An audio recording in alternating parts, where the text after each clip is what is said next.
Welcome to another episode of the Prep Coach Podcast. It's just Scotty and I today, but we do have MG on the phone. Say hello, MG. Hey, I'm a little bit fortunate. This episode, I'm in the tropical part of Australia in some terrible 35-degree weather, but it's warm down there, right, for you guys today. So Yeah, it's beautiful. It's beautiful. It's not a flex being here today versus what it's normally like in Melbourne. But yeah, first family holiday, man. First 7 days straight I've been able to spend with Talia since she's born. First airplane trip, right, with her? Yeah, she killed it. She honestly really? killed it. We were super prepared. We didn't need to utilize phones or anything. We got through it we bought this fold out. It's almost like a fold out table with all these sections, but the table's a whiteboard and you can draw on it. We bought Play-Doh, so she made things on it. She was easy, man. It was a good fight. And the Virgin staff were just so awesome, man. Like above and beyond awesome, man. That's amazing. So at least it gives you that peace of mind now that you've done it once that you can travel a little bit more if you want. Croatia next for you. Yeah. Bring it. Let's go. Let's go. We obviously got you on because we want to discuss a couple of things, and then we'll let you go and enjoy your holiday, and we can take care of the questions. Oh, it's not just because you miss me. Yeah, well, it is. It is because we miss you. Thank God. Thank God. But we don't want to disturb your holiday. Obviously, over there, you should be spending some time with the fam. So I thought it'd be good to publicly make the exciting announcement that you have, because now you have put it on social media and it's public. So you can publicly tell everyone on the potty as well. Thank you, man. Well, yeah, thanks. Grateful that you thought about me and wanted to get me on the phone to announce the beautiful news that Maeve and I are now having another baby, which, I'm just over the moon, man. It is a girl. I've been saying to you boys, you guys have known me for a long time, even before Talia, and I've always, said I feel like I'm going to be a girl dad. And I don't know why, just this intuition I've had since for a long time. Like I feel like I have this responsibility to raise, some young women with like just incredible values and to be strong and also to be funny. So far 2 from 2. She'll be born on the 4th of May. May the 4th be with you, which is awesome. And Maeve's doing well now. I've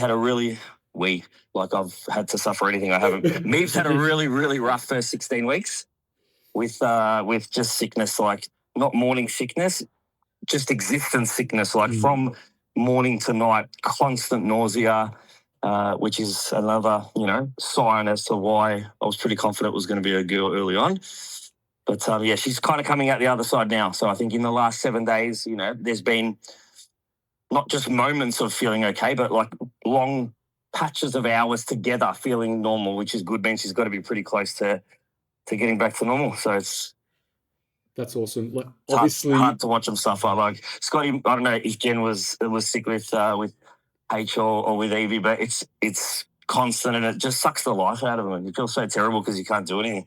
Yeah, it's so hard. Jen was more so with Harvey. She was funny. She was sick for like 18 weeks, similar to Maeve, all the time, vomiting. It's the worst because you can't do anything. And then we had a baby moon booked for Bali, and it was like we landed in Bali and she was gone. She didn't vomit once, and she was sweet for the rest of pregnancy. So maybe I remember you told me that it was just like that day. It literally was that day. It went the other way. It went from midnight back to 6. The pain's going to be bad, and she was amazing after that. So maybe there's something in it that just a bit of sun, bit of R&R. So hopefully that is consistent. Me walking around shirtless for most of the time. Hopefully that's what's got me feeling better again. I reckon. I'm sure she'll give me a thumbs up. I reckon she will. I reckon everyone you're in Port Douglas, aren't you? Yeah, we're in Port Douglas, yeah. Yeah, I reckon there's probably a lot of old ducks just by the pool who have just got their sunglasses down just a shade, because there's just this aesthetic man floating around. Yeah, I'm definitely, you know how you sort of just walk with the erect chest, just like with it, because you don't want to overdo it like you've got the lat syndrome, but you definitely want a bit of height in the angle of the chest. So I've definitely been doing a little bit of that as I walk past the. I don't doubt it for a second. The people lying down. And I know that you're not a fan of sunscreen. Are you running olive oil or coconut oil? Well, I've actually got a new concoction, which is 30% olive, 60% coconut, 10% sunscreen. You'll be shocked. Even in Croatia. It was like 30 degrees. And I'm like, man, do you want some sunscreen stuff? No, I don't do it, bro. I don't need it. Unless it's olive oil. I'm not even going to touch it. Don't worry about it. I'm good, man. I'm like, I leak olive oil from my forehead, so why am I going to freaking... Yeah, so good. Well, that's the best. Well, we're so incredibly happy for you, bro. Obviously, Thanks, man. Appreciate it. we knew the news a little bit earlier, which was so grateful when you did tell us. But we saw that beautiful photo that you posted. Yeah, how cute was it? It was very cute. How cute was it? Talia's Talia's like really really nurturing, and like she's a really great sharer, which makes me pretty pumped, because I know that when this little baby comes out, Talia's just going to be like absolutely besotted with her. So she's just at that age where, and I said this to you boys before, she's so fun at the moment, so fun. Like, you just want to hang out with her for hours and hours. There's a period, and Scotty, whether yours is around the same, where, like 6 months to like a year, where because, that they're not walking yet, communication's hard, it's hard for them to express what they want in a situation, or they'll cry and you don't know why. Whereas at this age, where Talia's nearly 2, it's almost like you got your little human, your little bestie next to you, and you can do any activity that you want, and it's just so much fun. But I just haven't had enough time, as you boys haven't either. We've been working so hard, so it's couldn't have come at a better time, and I'm excited for what's ahead. The other thing that we wanted to cover too is obviously how the podcast went on the most recent nomination with Beyond the Stage TV. So I don't know if you want to talk about that a little bit, MG, because I know you were absolutely blown away, as we all were. Yeah. Obviously, for getting the nomination at the start, but then actually getting in the top 3 and very, very close to getting second. Man, I was just so blown away for multiple reasons. One, I follow all their stuff. They've got some, great content. They put stuff up that, not a lot of other pages do, because they have access to it on every level. Mm-hmm. So, I've watched their stuff for ages. I didn't even know this was even a thing, but to be honest, but then to look at and I had this conversation with you off air briefly, like Bro Chat, which came first, deservingly. Fuad, he's kind of, for me, when you and I were watching podcasts, nearly a decade ago, we would always ring each other like, oh, did you see that episode? Did you see what they did? Did you see this? And that was kind of when, you floated the idea of, doing this podcast. In my head, I was like, oh, I could be like Fuad. That would be so cool. So to be third and him be first is just like the craziest kind of full circle moment. And then, I just sat down and was like thinking about the podcast and, the reasons why it works so well. And I think about, obviously the connection and the relationship the three of us have, but just how, personality-wise, we're all so different, but, we kind of feed off each other, and we know each other's skills, and, we don't try and, say stuff that isn't really, our forte. And I think that's why it works so well. And it's crazy, like third in the world in your industry, in a public forum.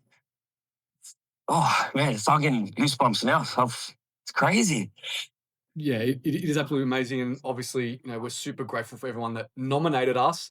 And then when we got the nomination of being in the top 8, to then go and vote for us and to come third against some other amazing podcasts, and to be the top one in Oz, representing Australia, this little podcast over here, against some of the big dogs is absolutely amazing. Like Jake Cutler is in that list of 8, bro. Like, I know. Like, it's phenomenal. And look, bodybuilding isn't everybody's, cup of tea, but I think, what we set out to do was to give back. And, you've got, I look at Scotty and I think of, maybe, in my opinion, I'm biased because he's my mate, but, one of the best brains in the industry globally. And people are getting access to that free every Wednesday for an hour. And then, you just look at your experience, the amount of, athletes that you've coached to top level over so many years.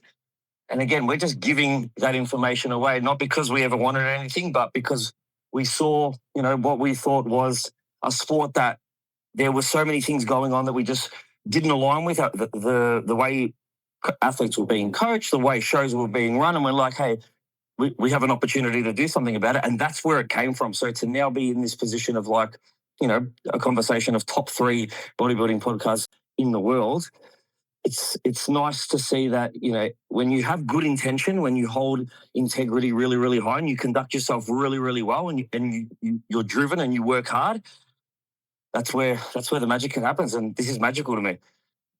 Couldn't have said it better myself, brother.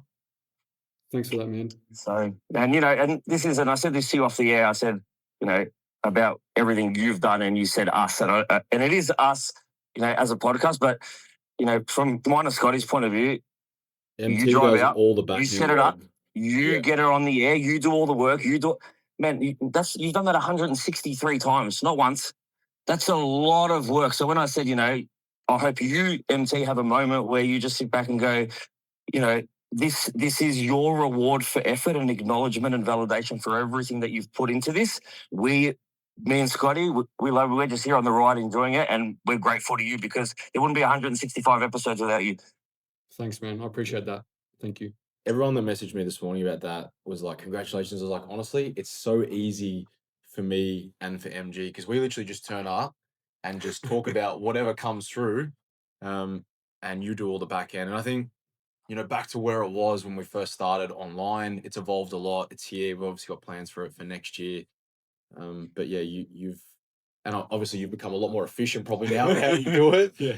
But yeah, but it's awesome, man. We appreciate And then you've never have you even needed to tell people or needed the acknowledgement of, again, I always talk about, you know, how no ego is such a powerful thing because it allows you to just be so much more productive and not overthink. And you are a dictionary definition of what operating without an ego is like, because think about all you've done, and yeah, you've never, ever, ever sought any sort of acknowledgement or validation for it. But we want to give you that right now and say thank you for everything you've done too, bro. Thanks, man. I appreciate it. You know, I'm not one to take on yeah, you can praise. You can see probably getting a bit embarrassing now. So. This is Michael Chimboli for the first time ever. Stumps for words. There you go. We got to.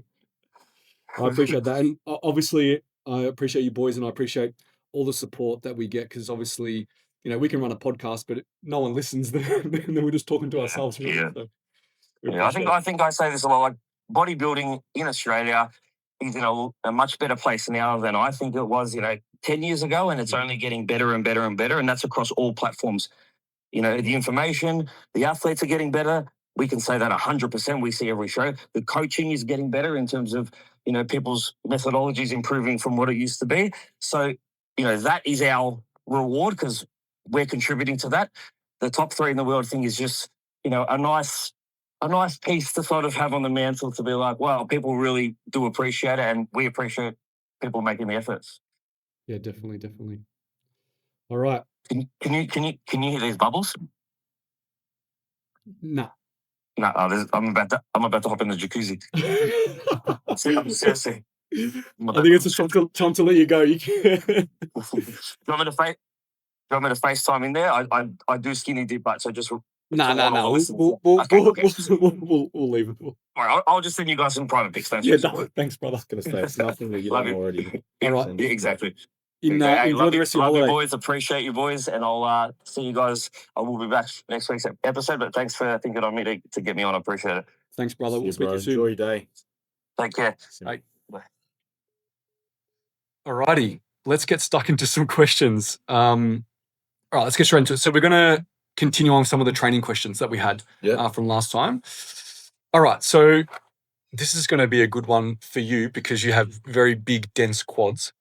But what is the best movement for building dense quads, but without destroying your knees? So when we think about, exercises that we can select that are going to build the quads, but if maybe we've got some niggles in our knees, or maybe we're getting old like me, we might be really, really careful in what we do.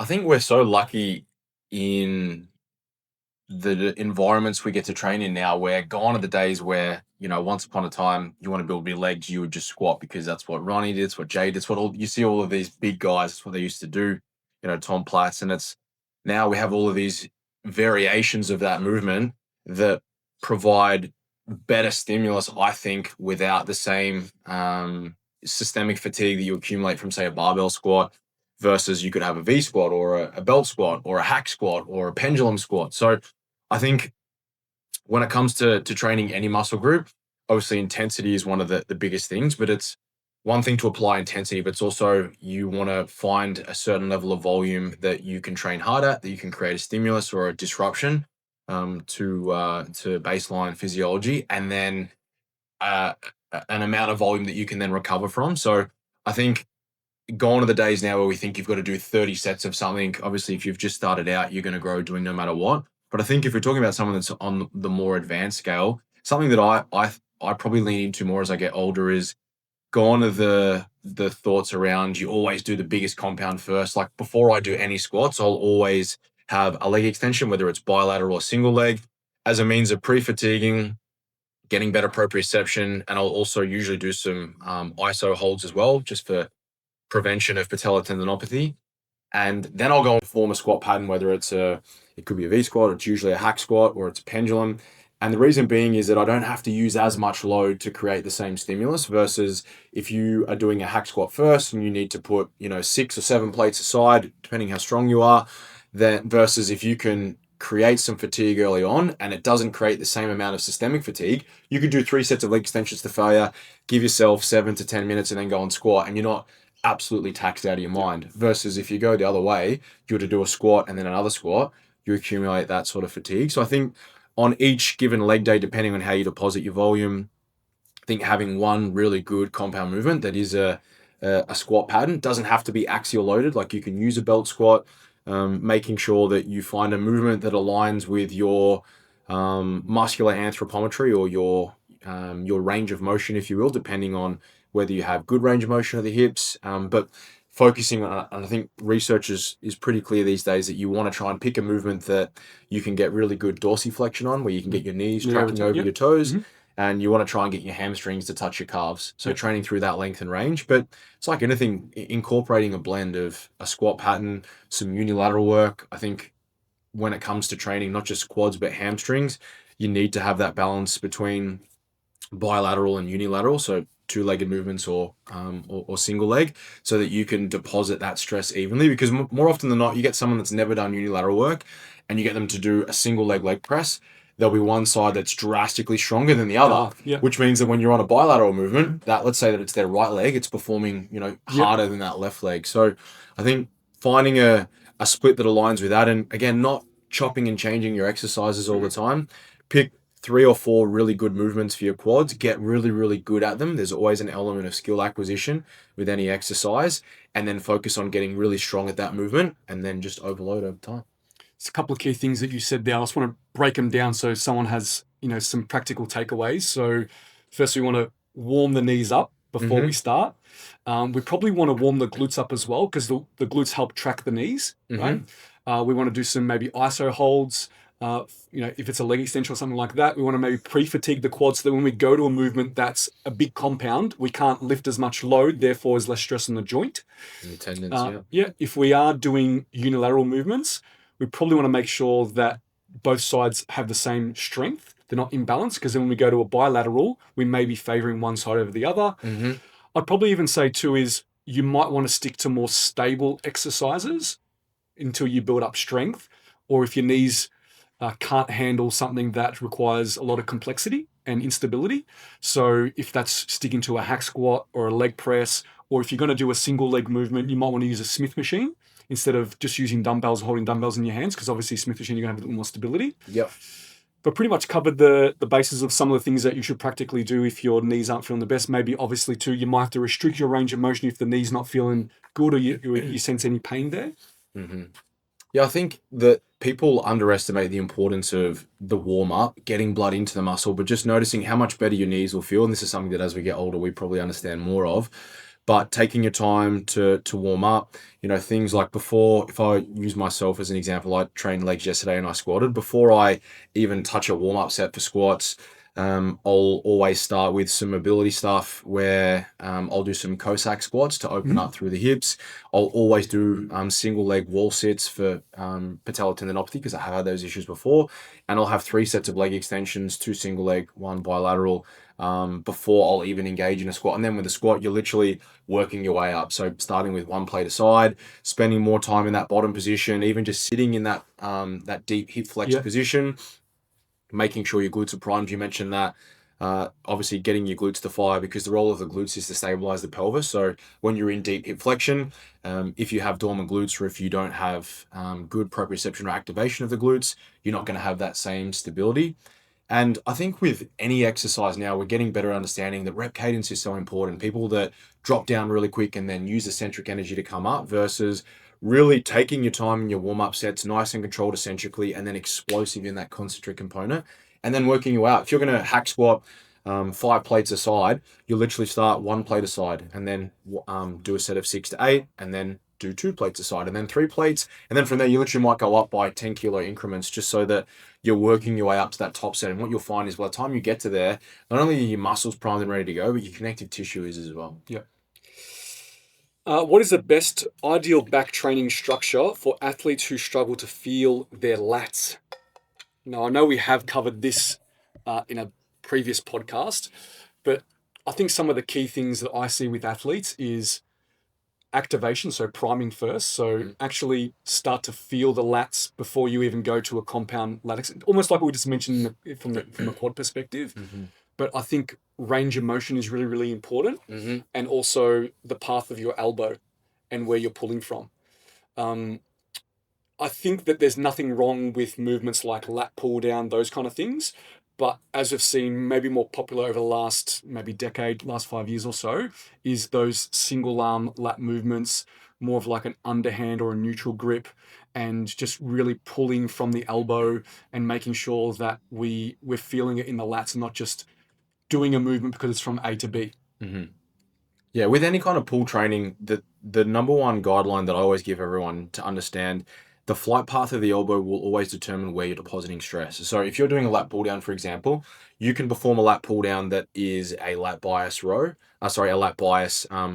down, but you could also perform a lat pull down that is more of an upper back. So for example, and this is the easiest thing to understand, that the lats line of pull is directly in line with the midline. So if I'm doing a pull down, if I turn the cameras there, I'm doing a pull down and I'm pulling down and it's staying in line with my midline, and my flight path of my elbow is coming down, I can feel the pocket of my lat straight away. Versus if I'm doing a pull down and I'm rowing back, my elbow's going back.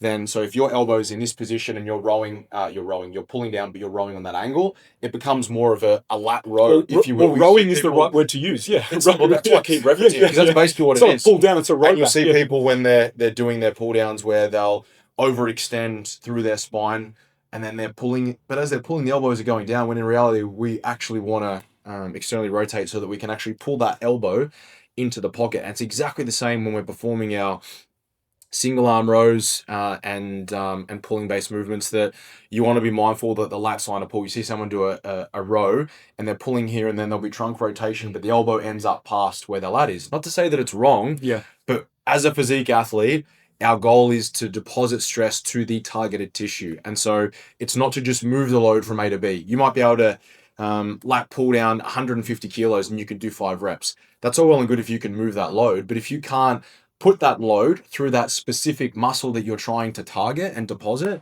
then it doesn't really do you any good when it comes time to trying to actually accrue new tissue there. So being really intentional with the way that you lift and being mindful of that flight path. If it's a 45-degree pull down, even when you see people that are doing their pulls, if it's very elbow flex dominant, so pulling down and flexing at the bicep versus I'll use the cue. The next time you do a pull down, if you visualize that you're trying to drag the elbow to the lat versus if I'm just trying to pull it down, the difference is night and day. So I think if you think about that, they're the golden rules, if you will. Flight path of the elbow, where is it?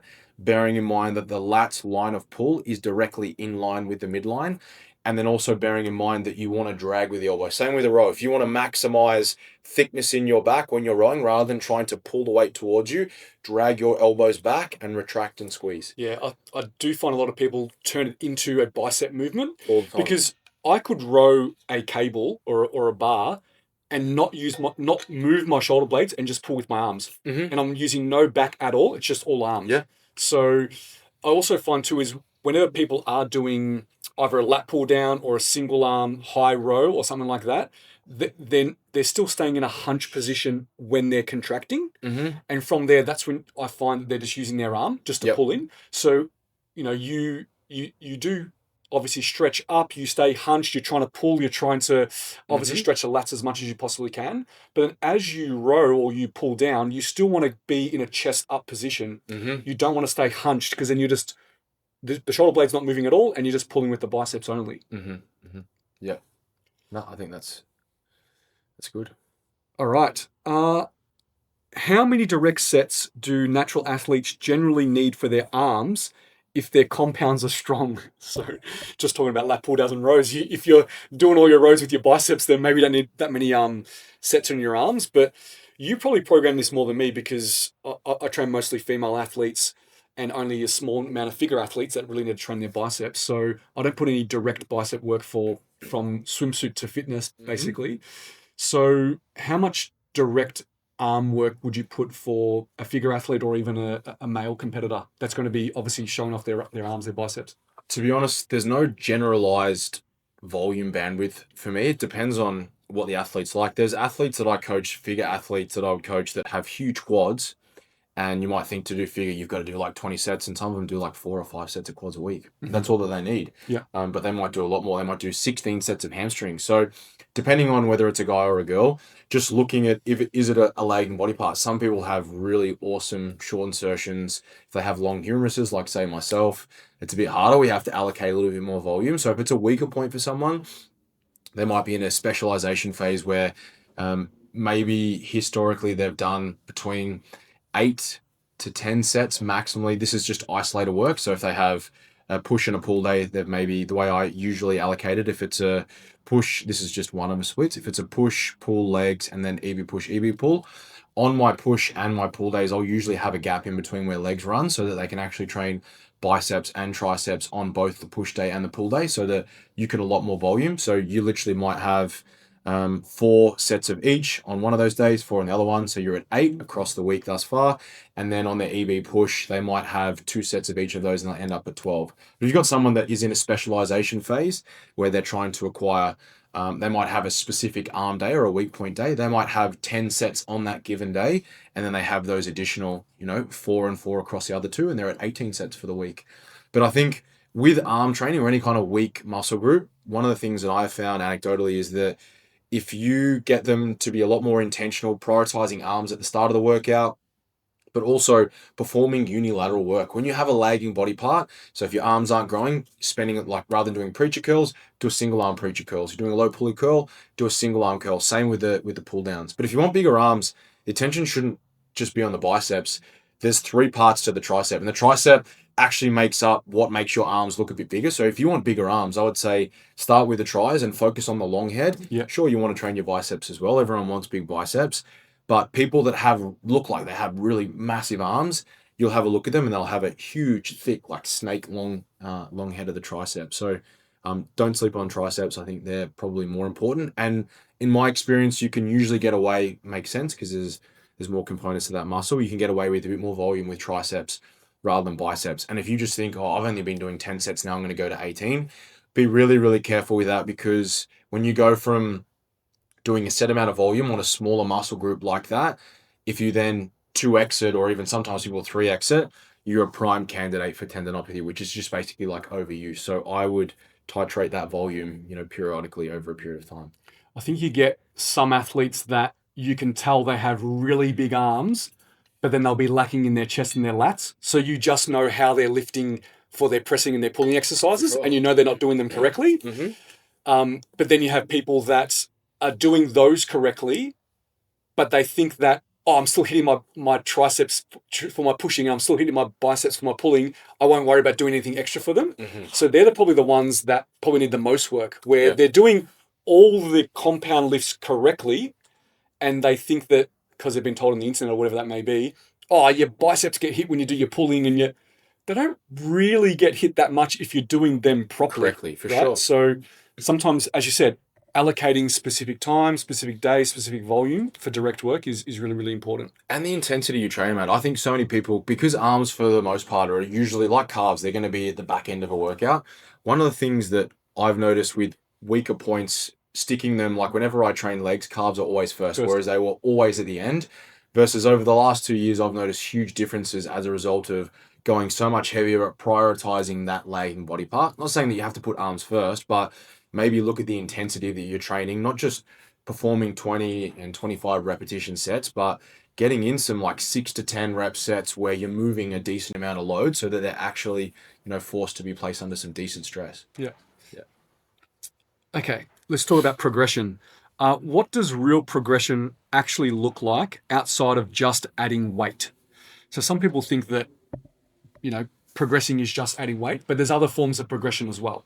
So you can even progress in your range of motion. You can progress in the way you handle and control the weight as well. You can progress in maybe you have shorter rest times between your sets, meaning that you are getting fitter. Basically, you're able to handle the weight a lot easier, a lot more efficiently as well. You can progress from a volume perspective without even changing the weight. So you can do more sets. You can do drop sets, supersets, those kind of things. Is there any other ways you can think of that you could be progressing without even just adding weight? Like imagine if all you had was you maxed out a machine, right? And you're like, well, that's the best I can do. I can't go any more. How would you progress in that movement if you couldn't add any more weight? Make it unilateral. Oh, yeah. Make it unilateral. Yeah, of course. And then the next thing would be to manipulate the cadence. Yep. Controlling, maybe you even employing some isotonic sets where you're running different variations on tempo. It could be 4 second negative, 1 second hold, 2 second concentric. If anyone wants to blow up their quads and have a go at some isotonics, if you were to do an isotonic set on a leg extension and you were to do a 4-1-2-1, so 4 second negative, 1 second hold, 2 second concentric. The 2 second concentric is the part that makes it really fucking brutal. Yeah. And then a 1 second hold at the top. You're talking about 8 seconds per repetition. And so if you do a set of 12 reps on that, you're talking about a 90-second set of leg extensions. Constant mechanical tension, you don't need a lot of load for that. So even just something like that to expose not just the mechanical tension, but also the discomfort. And I think in a lot of ways, that's what a lot of people struggle with the most. It's not that they're physically unable to do something. It's just that they'll tap too early because they are not able to remain calm in the chaos and to go past that level of where discomfort lies. Because you look at those that have crazy physiques, when you stick them in an environment where things start to get challenging, you can see the difference. Those that have crazy physiques have a crazy physique for a reason, because they're finishing a repetition, you're like, oh, that's their last rep for sure. And they're like, nah, I want 2 more. And you're like, okay, cool. So they're wired a little bit differently maybe to what I am, because they're taking this to a whole new level. I can see their legs trembling, and then they'll get 2 more and they'll say, nah, fuck it, I want 1 more. And they're willing to die for that repetition. Yeah. And that's why we know, everyone talks about it all the time, you only need to train within 3 RIR, and as long as you're in that proximity, you're fine. For me, I find that most people don't even have any idea of where 5 RIR is, let alone 3. Because if we're judging on your perception of where mechanical failure is, very, very rarely, I would say if you were to get 100 athletes that compete and you brought them in here and you took them through some testing, I reckon if you got them to perform a certain exercise for as many reps as they could, you brought them back a week later and we took them through it and then put them through the ringer, they'd probably find an extra 50% of what they can do, because they just aren't training to that point. And so they then do that. It's like, oh my God, I had no idea I could do that. That's on one set. Imagine if you're doing that across all of your exercises every single week, every single mesocycle. That's the difference between good and great. Yeah. So instead of just progressing and adding weight, you're saying, well, make sure your intensity is there first. Yeah. Also make sure that you have good control of it. Your form is perfect. Your tempo is good. Then after all that, you've mastered all that, then you're ready to up the weight. I know even when I train too, I won't up the weight until I think, have I really mastered this weight yet? Like, am I really controlling the reps? Am I feeling my muscle connection? Is my cadence good? Is my negatives good? If it's all that is yes, then I'll be like, cool, next pin. I'm ready to go. For sure. Yeah. Yeah. And your perception of that, just because you can do something doesn't mean you should. You might hit the same weight. You might be stuck for 5 weeks straight, and you might not progress on the volume or on the reps that you got, even the repetition cadence. But you might each week be like, that definitely felt better. It felt a little bit easier than last week, so that you know that you're trending in the right direction. And sometimes it's just that perseverance, continuing to hammer on it, and then a progression will come, and there's just a wave that follows there afterwards. So just that monotony and consistency is really important. When should athletes prioritize intensity techniques, drop sets, supersets, rest pause reps, clusters, ISO holds, those kind of things. When should they start to use those intensity techniques? I don't think that these are mandatory. I think everyone knows that I'm a big advocate of rest, pause, partial cluster sets. I remember years ago when I started doing these, there were a lot of people that were, saying that it was a dumb way to train and it's this and it's that. And now a lot more people use them. I think it's more, if you're someone that's time poor, using intensification techniques can be really advantageous. But if you also have an athlete where, and if I onboard a new athlete, very rarely I might give them one, if it's a newbie, maybe one set where they'll do an intensifier to get to basically get them to have an idea of what that looks like. Mm-hmm. But if you've got someone that's barely trained, different versus if I'm like, I'm taking over Michael Trimboli's prep. I know he's an experienced athlete. And so what I'm going to do in his first meso, he's going to have two intensifiers over the entirety of the session, just so that I can get an idea of if he knows how to train hard, and I'm going to get him to video him. And then next week, we're going to give him a progression. We're going to run it back. And then as a result of that, sometimes it's just the athlete is learning, I thought I was done. I was actually able to find a little bit more. And so you're tapping into their psyche and also helping them help themselves learn how to train harder. And then, down the line, it provides the ability to ensure that they are, squeezing as much as they can out of the sponge so that they are getting close to proximity of failure and upregulating that, that cellular signaling pathway that we know that in order to really switch on that mTOR pathway, we know that we need to be within, we spoke about that 3RIR. And so if someone isn't able to get there on their own, voluntarily, sometimes an intensification is a way of forcing their hand to take them to that point. Yeah, I think that's really well said. We use intensifiers to teach people how to train with intensity. And then once you think they're good at that, then you're really using them to add intensity to their workout, but also maybe add a little bit more volume, but also maybe get a little more volume out in an efficient way. For sure. So that's why you might use some drop sets or you might use some supersets. I tend to use supersetting with isolation exercises because, if you do a set of lateral raises and you go into front raises or bicep, whatever it may be, you can still perform very, very well on both of the exercises, but you get them done a little bit quicker. For sure. So it does help a lot of athletes to be able to, get more exercises done maybe within their hour or hour and a half workout. But I wouldn't use a superset for like 2 compound lifts together. Like just like I'm going to do a deadlift and then CrossFit and then go and do go and do a barbell, clean and jerk. And then alternate. So do we just want to quickly just clarify what a rest pause or a rest pause partial or a cluster is?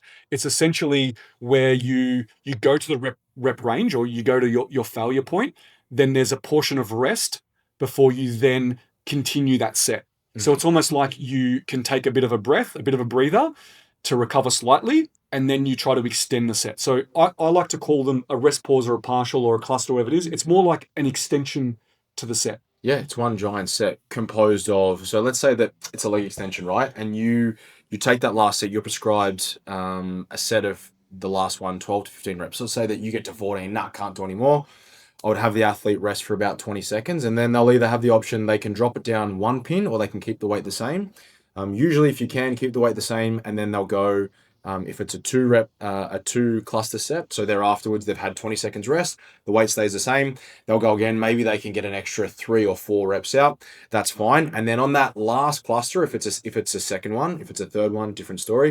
If it's a second one, they'll get as many completed full range of motion reps that they can, and then they'll also take partial range. And the reason that we take those partials is because more often than not, it's in the lengthened position. So again, we're making sure, and there's lots of people now saying, because there was another systematic review that came out looking at, whether you need to train in the lengthen range versus the shorten. Again, we've spoken time and time again, you need to have a combination of both. I think different muscle groups, depending on where they originate and also the direction that the fibers flow, determine whether, like say, for example, glutes, we know that training in the short range, you get peak torque, peak force, versus if you were doing, say a leg extension or a squat movement, flexion of the knee to grow the quads, spending more time in the lengthened position is going to be more beneficial. So I think from that side of things, it allows us to do that. But again, you want to be mindful that you're not trying to throw it at everything, otherwise you'll end up banged up. So, for example, I have intensifiers in every single one of my workouts. If it's a push session, I'll have one set on a chest-based movement. It's always the last one, because with an intensifier, you accumulate not just peripheral, but also a little bit of systemic fatigue. So I wouldn't do it in my very, very first set, because then I've got 2 other chest exercises that are going to be then compromised. Yeah. But if it's the last chest exercise, maybe it's a pec deck fly or something like that, it's not going to cause any issues. And then similar for shoulders, and then similarly for triceps and biceps. So just so we can tell the listeners, in the lengthened position, the partial would be like a lat pull down. You're lengthened, your arm is all So out. you're going all out. You can't come all the way down. So you're just and then you run in a rope. training in the lengthened position. In the shortened position, it's almost like a hip thrust where you're just pulsing at the top. So that's the shortened. The glutes are just shortened there. That's just more contraction. And you would do partials just by doing quarter reps at the top or half reps at the top. That's the difference. And that's why sometimes you'll see people, they might have a 1 1/4 hip thrust. So I program that all the time. But the quarter rep is not at the very bottom of the position, go down, come up a little bit, go down, come up. It's at the top. Versus if you were getting someone to do a 1 1/4 rep on a leg extension, it would be, if they're going up, then they're going down back in again, then they're going all the way up. So they're challenging it in the lengthened position. So Okay, let's finish on this one from a time perspective. How do you identify when you are generally under recovered versus being soft? So I think that if you are sore after a workout and you go to train that muscle again and your performance is diminished, like you go into a warm-up set and you're like, I'm trashed still. Like there's like this warm-up set feels heavy, then you are under recovered. If you can go into a session with some DOMs, but if you start your warm-up and you're like, I feel good, like I'm fine, then you're recovered. I think so many people misinterpret DOMs as muscle damage. When you train, I'm sure there is definitely some muscle damage, but everyone thinks that when you're sore, it's because the muscles are torn and that's why you're sore. When in reality, it's actually a fluid issue and it's inflammation. Because if it was muscle damage to the fiber that was causing that soreness, you might do a set of 200 kilos on a hack squat. You're causing some damage to the sarcolemmal wall, so the wall of the tissue. And then as a result of that, free radicals leak out of the mitochondria into that extracellular space. And so there's a cascade of inflammatory responses over time. But you might be really, really sore, your quads are jacked, but then maybe like 10 minutes later, your quads feel fine. So it's not that the muscle's damaged. You may have caused a disruption to homeostasis, but it's not like the fiber's damaged, that's why. So otherwise you'd be sore immediately. And that's why you can take a muscle biopsy on someone when they're training, and it's relatively, uninvasive. It's not too painful, depending on who's doing it. But I think so if you understand that there's some DOMs there, in a lot of cases, you might be carrying, quads are still a little bit sore. There's just fluid inside the cell. So once you start moving around, sometimes that actually helps to free it up, and you'll find the performance is still there. So it might be a little bit tight, but that's just tight because the tissue is just swollen. You have those muscle spindles which are around the outsides of the muscle itself, and they don't contain actin, they don't contain actin-myosin. They're non-contractile, but what they do have, they're designed to basically sense stretch. And so you have these nociceptors that are on the ends of them or around them. And so as the tissue swells, it's basically like an alarm bell to these nociceptors, sends a message, up the spinal cord to tell you that this is causing discomfort and pain because the circumference of the tissue has swollen. So we know that it's fluid rather than it's just that. I'm sure there is an element that there's some muscle damage that's caused the inflammation, but it's not the muscle damage that's why you're sore. It's because it's the inflammatory response. So as long as you, as you said, and that's the best way to understand it, if your performance is not negated and you're not seeing a decline in the way that you're training, then you're fine. That's why sometimes you kind of just need to test the waters. I think the more that you're in this space and the more that you train, you have a better understanding when you should pull versus when you should push. And obviously knowing that difference between when you are under or you are ready to go. The very last thing I'd mention is you mentioned about you might be a little bit tight and your muscles won't stretch as much. So I'll just be mindful that when you go into your warm-up, that your range of motion is the same as what it was before. And I really say this for me because like RDLs or stiff-legged deadlifts, if I've got DOMs in the hands and I go to do them again, and I can't get the same range of motion and my hammies are super tight, Your resters take all the work, yeah. I just won't do the movement because my lower back's going to take all the pounding. Mm-hmm. But if I go in there, I warm up, I stretch them out, the range of motion is the same as what it was before, I'm good to go. Mm-hmm. Yeah. And that's why if you were sore, you're probably going to spend a bit more time on the mobility and warming things up, again, just to try and move some of that fluid around and also to just prime everything. But as you said, a big compound like that, risk for reward, or maybe it'll mean, do you know what, I reckon I can train, but a big hip hinge is not on the menu for me today. Maybe I'm going to go with, a hyperextension, or I'm just going to do a seated hamstring curl, something like that. Or reduce the range of motion, and instead of an RDL, I'll do a rack pull or something like that. Yeah, something like that. Awesome. Yeah, for sure. All right, we'll leave it there. That was fun. We'll have MG back on the next one, and I think we're going to do 2 more episodes before the year is out. So next week and the week after, then we'll have a bit of a break over Christmas. Sounds good. Cool. Thanks everyone for listening. See you next week.